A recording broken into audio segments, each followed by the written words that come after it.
Olá, irmãos em Cristo. Eu me chamo Marina Morim. Mais um dia estou com vocês para a leitura das Escrituras, dando continuidade com o livro de Jó, no capítulo 39, que é a continuação do nosso Deus, que desceu através de um redemoinho para falar com Jó e mostrar a sua grandeza e fazer Jó entender a sua pequeneza, a sua pequenez diante de um Deus tremendo e de um Deus soberano.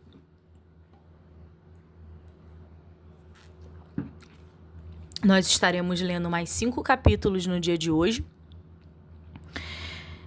mas antes estaremos orando ao nosso Deus. Oremos.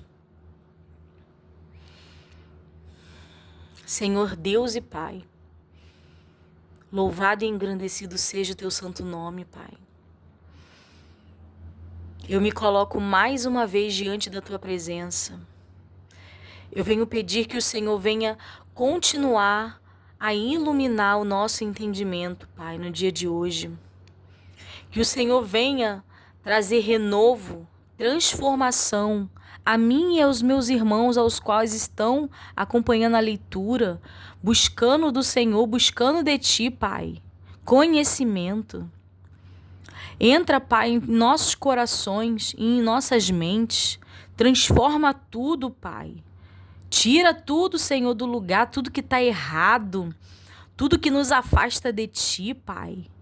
Traz ao nosso conhecimento que nós devemos melhorar e nos ajude, Pai, a melhorar perante a Tua presença.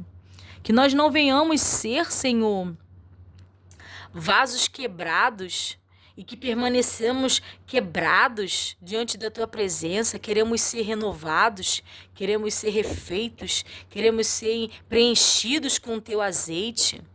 Queremos, Senhor, poder transbordar e poder, Senhor, refletir na vida dos nossos e dos nossos irmãos, aos quais o Senhor vai nos apresentar, nos caminhos aos quais o Senhor vai nos levar. Traz transformação, Senhor, permanente, Senhor, nas nossas mentes. Que nós não sejamos mais como somos antes.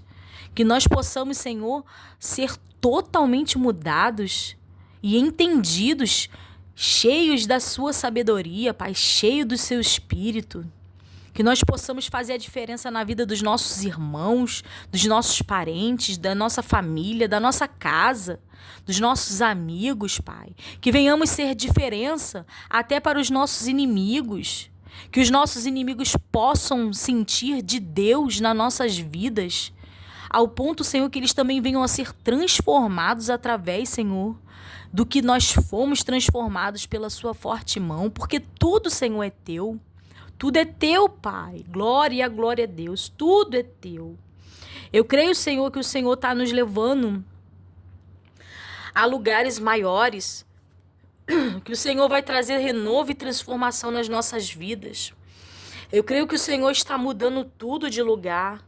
Do jeito que está, não vai ficar mais. Que nós estejamos de coração abertos para as mudanças. Para tudo que vem de novo, Senhor, da sua parte. Que possamos entender, Senhor, os desertos que já atravessamos e aqueles que possamos atravessar, que o Senhor estará conosco, o Senhor não nos desampara. Em nome de Jesus, Pai, cubra as nossas vidas com o Teu sangue, faz a marca, Pai, em nós. Somos Teus, somos todos Teus, Pai. E que nós reconhecemos e declaramos nesta terra, para que o inimigo das nossas almas, Senhor, ele saiba, nós não estamos como espiões da sua palavra, nós somos servos. Nossa boca declara que nós cremos em Cristo Jesus e que somente o Senhor é Deus e que cremos na tua palavra, cremos no seu plano de salvação. Em nome de Jesus, nos abençoe e continue falando conosco através da tua palavra, da sua escritura. Em nome de Jesus. Amém. E graças a Deus. Deus se fez presente, gente. Irmãos, Deus está nesse lugar. Eu creio que Deus também, nessa hora, eu creio que Deus vai invadir o espaço, o ambiente onde vocês estão, neste momento, fazendo a leitura, acompanhando a leitura, trazendo entendimento, renovo, transformação, tirando o espírito de morte, espírito, Senhor, de arrependimento, que traga o espírito de arrependimento sobre o homem. E nós vamos continuar lendo o livro de Jó, no capítulo 39. Recapitulando, Deus responde a Jó e mostra-lhe a sua grandeza e sabedoria. O capítulo 39 dá continuidade da boca de Deus falando para Jó. Então vamos ler. Capítulo 39. Sabes tu o tempo em que as cabras monteses têm os filhos, ou consideraste as dores das servas? Contarás os meses que cumprem, ou sabes o tempo do seu parto? Elas encurvam-se para terem seus filhos e lançam de si as suas dores. Seus filhos enrijam, crescem, com o trigo saem e nunca mais tornam para elas. Quem despediu livre o jumento montês e quem soltou as prisões ao jumento bravo? Ao qual dei o ermo por casa e a terra salgada por moradas? Ri-se do arruído da cidade, não ouve os muitos gritos do exator. O que descobre dos montes é o seu pasto e anda buscando tudo que está verde. Querer-te-á servir o unicórnio ou ficará na tua cavalariça? Ou amarrarás o unicórnio ao rego com uma corda, ou estorroará após ti os vales? Ou confiarás nele, por ser grande a sua força, ou deixarás o seu cargo, o teu trabalho? Ou fiarás dele, que te torne o que semeaste e o recolha na tua eira? Bate alegre as asas à avestruz, que tem pena de cegonha. Ela deixa os seus ovos na terra e os aquenta no pó. E se aquece de algum pé os pode pisar. E se esquece de que algum pé os pode pisar, ou de que podem calcá-los os animais do campo. Endurece-se para os seus filhos, como se não fossem seus. Debalde é seu trabalho, porquanto está sem temor, porque Deus a privou de sabedoria e não lhe repartiu entendimento. A seu tempo se levanta ao alto, ri-se do cavalo e do que vai montado nele. Ou darás tu força ao cavalo, ou revestirás o seu pescoço de crinas? Ou espantá-lo-ás como ao gafanhoto?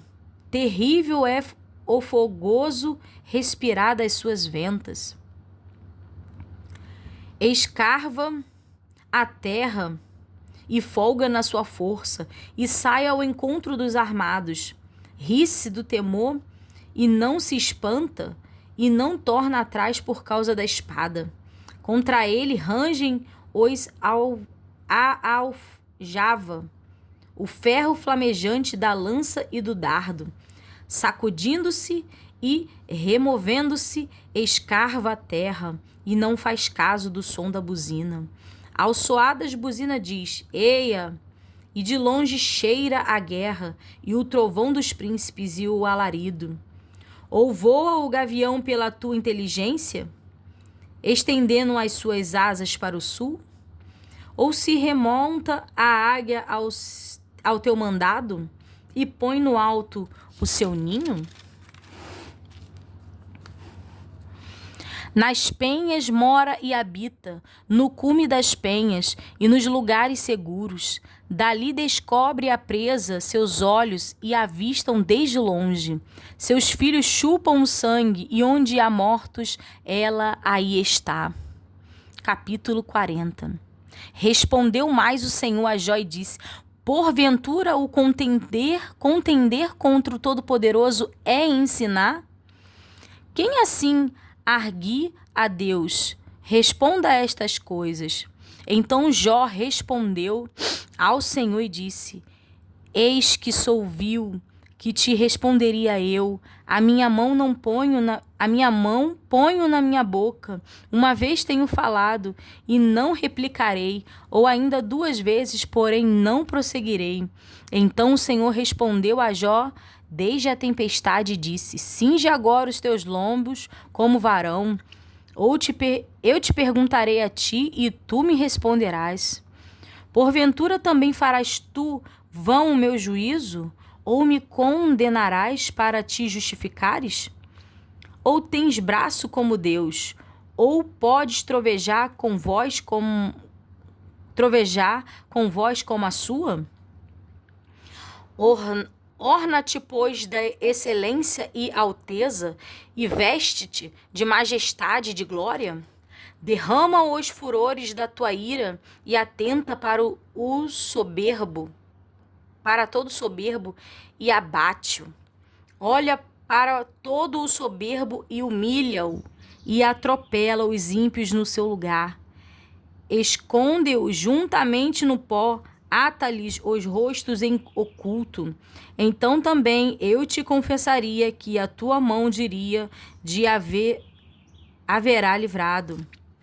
Contempla agora o Beemonte que eu fiz contigo, que come a erva como boi. Eis que a sua força está nos seus lombos e o seu poder nos músculos do seu ventre. Quando quer, move a sua cauda como cedro, os nervos das suas coxas estão entretecidos. Os seus ossos são como tubos de bronze. A sua ossada é como barras de ferro. Ele é obra-prima dos caminhos de Deus. O que o fez o proveu da sua espada. Em verdade, os montes lhe produzem pasto, onde todos os animais do campo folgam. Deitar-se debaixo das árvores sombrias, no esconderijo dos canaviais e da lama.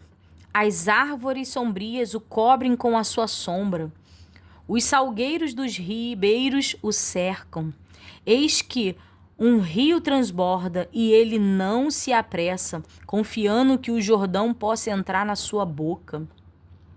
Podê-lo-iam porventura caçar à vista de seus olhos, ou com laços lhe furar o nariz?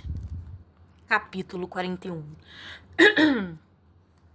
Poderás pescar com o anzol o Leviatã? Ou ligarás a sua língua com a corda? Podes pôr uma corda no seu nariz? Ou com o espinho furarás a sua queixada? Porventura multiplicarás suas suplicações para contigo? Ou brandamente te falará? Fará ele concertos contigo? Ou o tomarás tu por escravo para sempre? Brincarás com ele como se fora um passarinho? Ou o prenderás para tuas meninas? Os teus companheiros farão dele um banquete ou o repartirão entre os negociantes? Encherás a sua pele de ganchos ou a sua cabeça de arpel de pescadores? Põe a tua mão sobre ele, lembra-te da peleja e nunca mais tal intentarás. Eis que a sua esperança falhará, porventura nenhum à sua vista será derribado? Ninguém é tão atrevido que a despertá-lo se atreva. Quem, pois, é aquele que ousa erguer-se diante de mim? Quem primeiro me deu para que eu haja de retribuir-lhe? Pois o que está debaixo de todos os céus é meu. Deus falando. Não me calarei a respeito dos seus membros, nem da relação das suas forças, nem da graça da sua compostura. Quem descobriria a superfície do seu vestido? Quem entrará entre as suas queixadas dobradas? Quem abriria as portas do seu rosto? Pois em roda dos seus dentes está o terror. As suas fortes escamas são excelentíssimas, cada uma fechada como um selo apertado. Uma a outra se chega tão perto que nem um assopro passa por entre elas. Umas às outras se ligam, tanto aderem entre si que não se podem separar. Cada um dos seus espirros faz resplandecer a luz, e os seus olhos são como as pestanas da alva. Da sua boca saem tochas, faíscas de fogo saltam dela. Do seu nariz procede fumo, como de uma panela fervente, ou de uma grande caldeira. O seu hálito faria acender os carvões, e da sua boca sai chama. No seu pescoço pousa a força, perante ele até a tristeza salta de prazer. Os músculos da sua carne estão pregados entre si, cada um está firme nele e nenhum se move. O seu coração é firme como uma pedra e firme como a mó de baixo. Levantando-se ele, tremem os valentes, em razão dos seus abalos se purificam. Se alguém lhe toca com a espada, essa não poderá penetrar, nem lança, dardo ou flecha. Ele reputa o ferro palha e o cobre pau podre. A seta o não fará fugir, as pedras das fundas se lhe tornam em restolho. As pedras atiradas são para ele como arestas, e ri-se do brandir da lança. Debaixo de si tem conchas pontiagudas, estende-se sobre coisas pontiagudas como na lama. As profundezas faz ferver como uma panela, torna o mar como quando os ungüentos fervem. Após ele alumia o caminho, parece o abismo tornando em brancura os cães. Na terra não há coisa que se lhe possa comparar, pois foi feito para estar sem pavor. Todo o alto vê, é rei sobre os filhos de animais altivos. Tem quem fala que isso descreve um poderoso dragão, que hoje alguns estudiosos entendem que a palavra dragão se refere a dinossauros. E alguns estudiosos da Bíblia compreendem que os dinossauros andaram sim com homens, que isso são relatos. Jó existia, os amigos de Jó existiam, isso aqui relata sobre um dinossauro. Mas continuaremos com capítulo 42. Jó humilha-se perante Deus e dá-lhe glória. Capítulo 42. Então respondeu Jó ao Senhor e disse: Bem sei eu que tudo podes, e nenhum dos teus pensamentos pode ser impedido. Quem é aquele, dizes tu, que sem conhecimento encobre o conselho?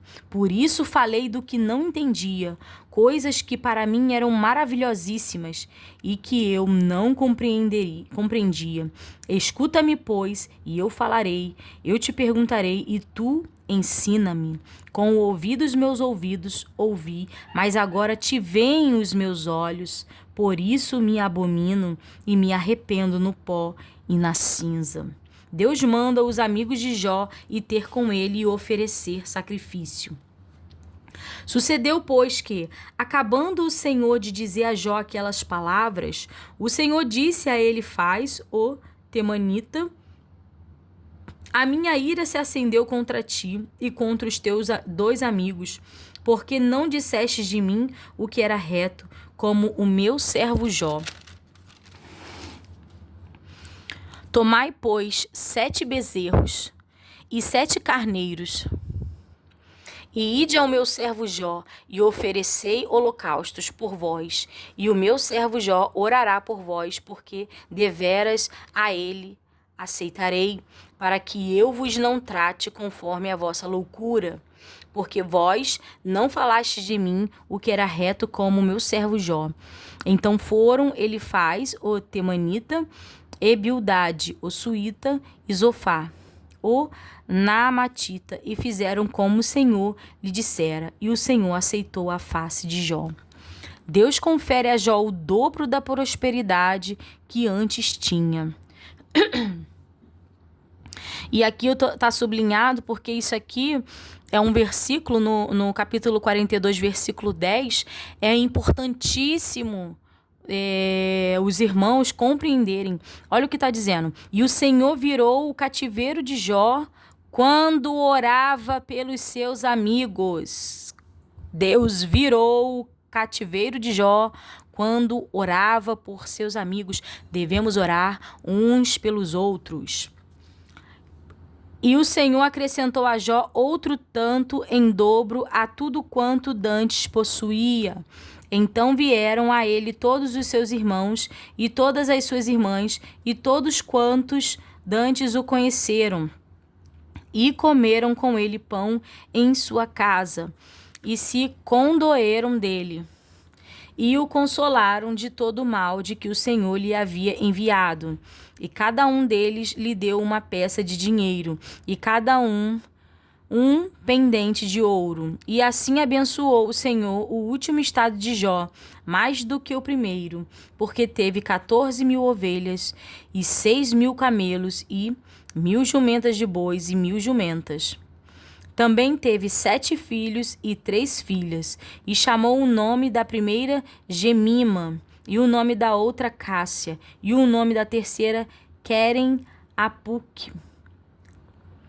E em toda a terra não se acharam mulheres tão formosas como as filhas de Jó, e seu pai lhes deu herança entre seus irmãos. E depois disso viveu Jó 140 anos, e viu seus filhos e aos filhos de seus filhos, até a 4ª geração. Então morreu Jó, velho e farto de dias. Tremendo, né, irmãos? Tremendo. O livro de Jó é muito forte, tem muito ensinamento aqui. Eu aconselho aos irmãos que sempre meditem sobre o livro de Jó, para entendermos a grandeza de Deus. Fala muito sobre a grandeza, é Deus nos colocando no nosso lugar, porque às vezes a gente acha que a gente é muita coisa. Não, a gente é em Cristo Jesus, mas reconhecendo que sem Ele nada somos, e que a grandeza dele, a grandeza da sabedoria do nosso Senhor, ela transpassa qualquer conhecimento de qualquer homem que já esteve aqui na terra, até de todo homem. Eu creio que nem Salomão, em toda a sua sabedoria, pôde contemplar toda a grandeza de Deus. Ele não permitiu, então há sempre mais, uma porção maior ainda do nosso Senhor a ser revelado quando nós estivermos com Ele, quando Jesus voltar, nos levar e nós sentarmos à mesa, sermos seus e tudo estiver transformado em nossas vidas, né? Encerramos aqui o livro de Jó, e para nós fecharmos a leitura de 5 capítulos de hoje, nós vamos dar início a Salmos. E como todo livro, ele tem uma síntese e fala também um pouquinho do autor. Vamos ler a síntese de Salmos, o que fala sobre esse livro. Os Salmos, metade dos quais é atribuída por suas inscrições a Davi, o suave cantor de Israel, em geral, procedem da idade áurea de Israel, por volta do ano 1000 a.C. Sem a menor dúvida, alguns foram escritos mais tarde, na época mesma do cativeiro. Os salmos expressam verdades profundas num estilo poético, com a intenção de penetrar os recônditos do coração. Devem ensinar-nos que o conhecimento intelectual não é suficiente. O coração deve ser alcançado pela graça redentora de Deus. A poesia hebraica não consiste no ritmo, mas principalmente na repetição de pensamentos apresentados em cláusulas paralelas, como, por exemplo, não nos tratou segundo os nossos pecados, nem nos retribuiu segundo as nossas iniquidades.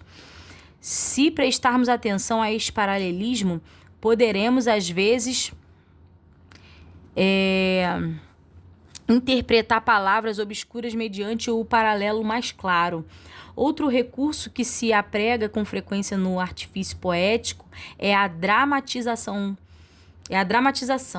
Davi não escreve para si próprio, escreve para outros. O salmista escreve para todos nós e podemos apropriar-nos de suas orações e louvores. Ao interpretar os salmos messiânicos, devemos lembrar-nos de que aqui também Davi escreve às vezes da primeira pessoa no singular. Não obstante isso, proporciona-nos pormenores vívidos das experiências do Messias. Acerca da metade dos salmos pode ser classificada como orações de fé proferidas em épocas de angústia. Salmos tão preciosos como os de números 23, 91, 121 e muitos outros sustentam-nos nos momentos de necessidade mais urgentes. Seria bom que aprendêssemos de cor estes salmos e os repetíssemos com frequência, a fim de fortalecer-nos com a palavra quando a hora da aprovação nos apanha de surpresa. Mais ou menos 40 salmos são dedicados ao tema do louvor. A nota do louvor a Deus deve constituir-se em uma parte da respiração mesma do crente. E salmos tais como os de número 100 e 103 devem figurar com proeminência em nossas devoções. É difícil fazer uma classificação minuciosa dos salmos, visto como são obras profundamente poéticas e um salmo pode tratar de assuntos diferentes. Sugerimos, contudo, várias categorias. Os salmos do homem justo são representados pelos números de 1, 15, 101, 112 e 133. E 6 poderiam denominar-se salmos messiânicos. Salmos 2, 21, 45, 72, 110 e 32. Os salmos 32 e 51 são chamados de modo geral penitenciais, juntamente com parte dos salmos 38, 130 e 143. Os salmos imprecatórios pedem vingança sobre os inimigos de Deus. São eles 69, 101, 137. A parte dos salmos 35, 55 e 58. E parte, desses salmos. Há pelo menos 4 salmos históricos, 78, 81, 105 e 106. 2 ressaltam a revelação, o Salmo 19 e o Salmo 119. Os salmos messiânicos que se referem a Cristo no Novo Testamento são 2, 8, 16, 22, 40, 41, 45, 68, 69, 89, 102, 109, 110, 118. Então a gente vê que na época de Davi, ele já falava, tudo, a Bíblia toda, toda a história que está aqui contada aponta para Cristo. Alguns destes são tipicamente messiânicos, isto é, escrito a respeito de nossas experiências em geral, mas aplicados a Cristo. Outros são diretamente proféticos. O Salmo 2, 45 e 110 predizem o rei messiânico. No Salmo 45, 6, o Messias é Deus. No 110, é ele o sacerdote, rei e senhor de Davi. No Salmo 2, é o Filho de Deus que deve ser adorado. Outros salmos fazem referência a seus sofrimentos, no 22, seu sacrifício no 40, sua ressurreição no 16, versículo 10 e 11, e no Salmo 89, ele é quem completa a aliança davídica em cumprimento das esperanças de Israel. O que fala sobre o autor desse livro? Segundo os títulos, Davi foi o autor de 73 salmos, Asaf de 2, os filhos de Coré 11, Salomão 2, Moisés e Etã 1 cada um. No caso de 50 salmos, não se menciona seu autor. A versão dos 70 acrescenta Ageu e Zacarias como autores de 5 salmos. O valor das inscrições tem sido posto em dúvidas, mas é evidentemente que figuravam muito antes do ano 200 a.C., visto que a versão dos 70, traduzida em torno dessa época, interpretou erroneamente várias das anotações musicais dos títulos. As composições poéticas que figuram nos livros históricos da época do pré-exílio assinalam o uso semelhante das inscrições. Abacuque 3:1, Isaías 38:9, 2 Samuel 1:17, 23 e 1. O Salmo 18, atribuído a Davi por sua inscrição, também se diz em 2 Samuel 22:1, que foi escrito por ele. Esta reputação de Davi como músico é mencionada repetidamente em 2 Samuel e 1 Samuel e em Amós. Os livros das crônicas explicam com clareza que Davi organizou coros no templo e compôs salmos para eles. Em 1 Crônicas diz,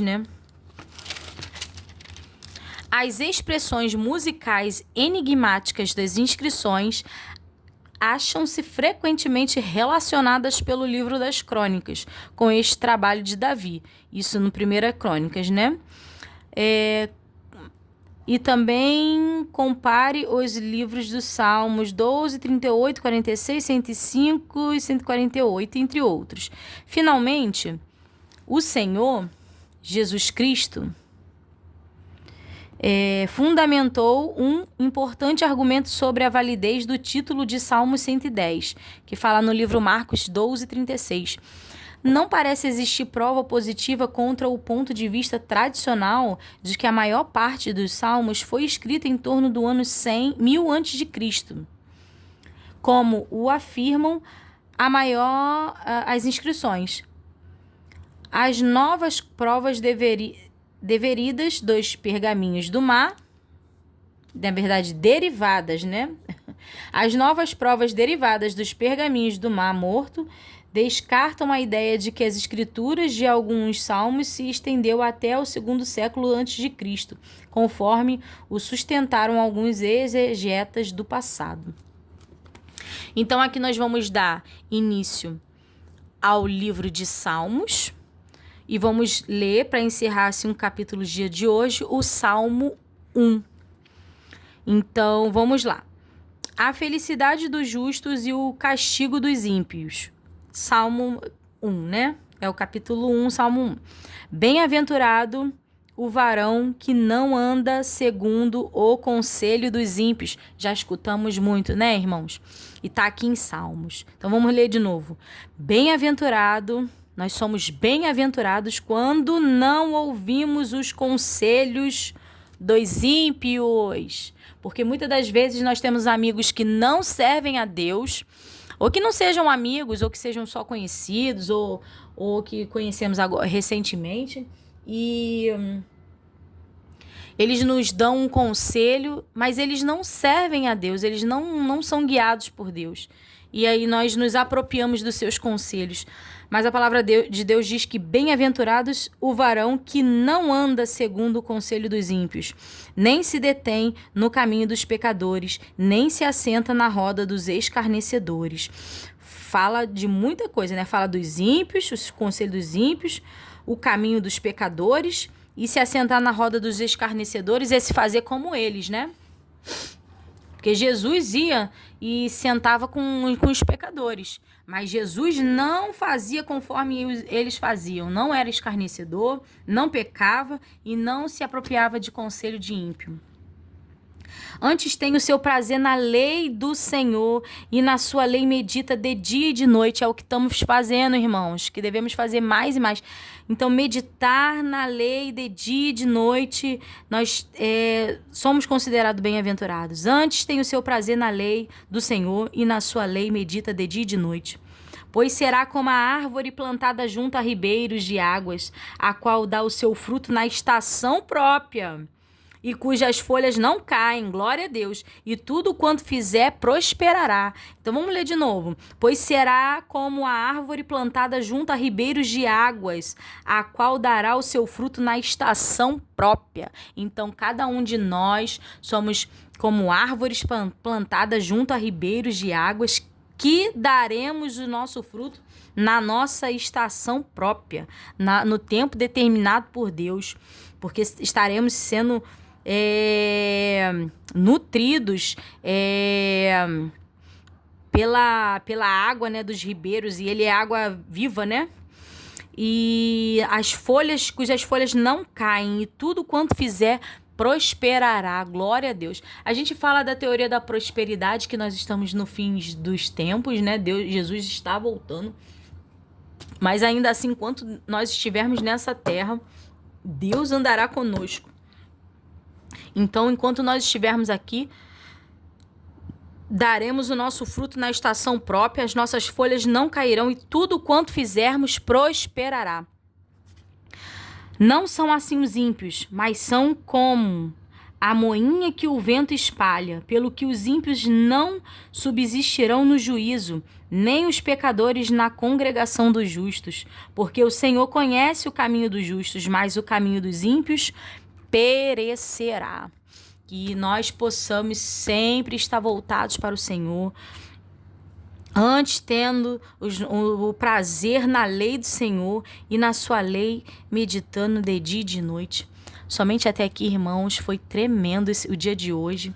A palavra de hoje foi abençoada, abençoadora para as nossas vidas. Que nós possamos entender que nós temos um Deus criador, maravilhoso. Ele quer andar conosco, Ele quer estar conosco, Ele quer nos abençoar, Ele quer nos livrar, mas Ele quer, antes de tudo, relacionamento. Ele quer que nós nos relacionamos com Ele. E é isso, irmãos. Somente até aqui terminamos a leitura. Eu desejo que os irmãos fiquem com a paz do Senhor.